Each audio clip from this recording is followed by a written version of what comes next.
Ashar, it's a pleasure to welcome you back. Good to be back. It's such a pleasure because we spoke a couple of years back before we went public. That's right. You were the winner of the 50 award then. That's right. So it gives me double the pleasure having gone public and you're where you are now. Right. The cynosure of all the eyes. So the question I now ask is, you're on the other side of the pool. Yes. What advice do you give to entrepreneurs who are at the stage where you were 3 years ago? The advice I always give to entrepreneurs is find a really important problem to solve, and it's a problem that should have emotional meaning to them. That will make the solution worthwhile, but it's an important problem, and the emotional meaning will keep the entrepreneur going when the times get tough, because they always get tough. There is no such thing as a straight shot to success. There's always trials and tribulations.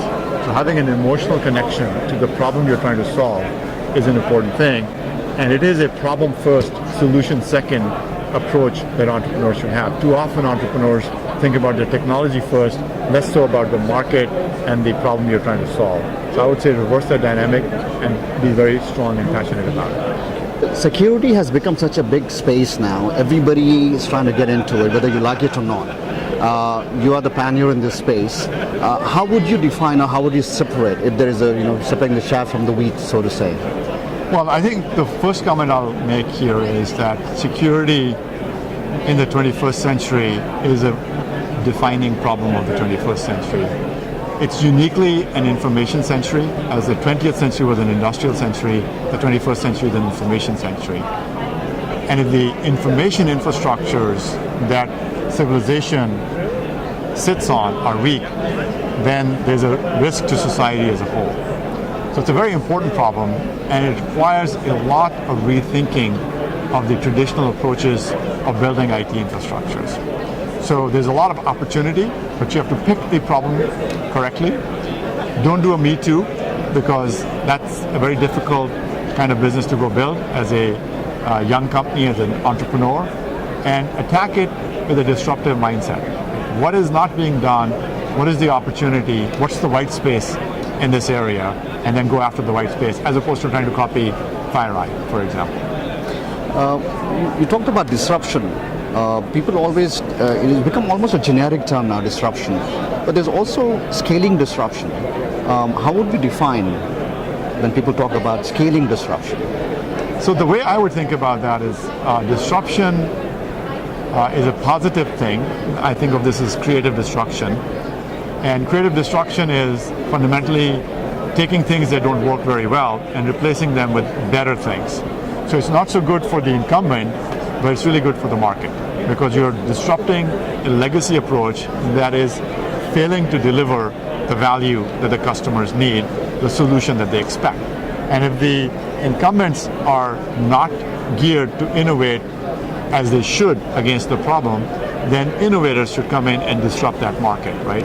And scaling that disruption is simply scaling the size of your organization that is trying to go after a gigantic market opportunity with a disruptive approach, which means the incumbents get taken out of the enterprise IT architecture and the new, more effective solutions get woven in. And that's an ongoing process, as we are seeing today in the cybersecurity landscape. The flip side of this coin is innovation. And again, asking about scaling innovation. Distinction between what you said earlier and to scaling innovation. So I would say scaling innovation has multiple aspects to it. What I said earlier was about scaling the business. Scaling innovation is understanding that you have solved a piece of the problem, but there are probably adjacent pieces to the problem, and you have to bring that innovation lens to every aspect of those adjacent problems, right? So you've solved one problem, it's a beachhead, right? But the beachhead is just a beachhead, right? Now you need to go and say, okay, well, I see around me, there's all these other areas in a similar part of the IT architecture. So for example, in our case, it was, let's solve the web problem, let's solve the email problem, let's solve the endpoint security, because you have security problems in all of these points in the enterprise architecture, and you keep innovating into each and every one of those adjacent areas with a slightly different approach. When you come back to the entrepreneurship, when you were starting out, there's the adrenaline rush, there's this passion, the zeal to prove your model. Right. Now that you're proven, it's a different challenge altogether.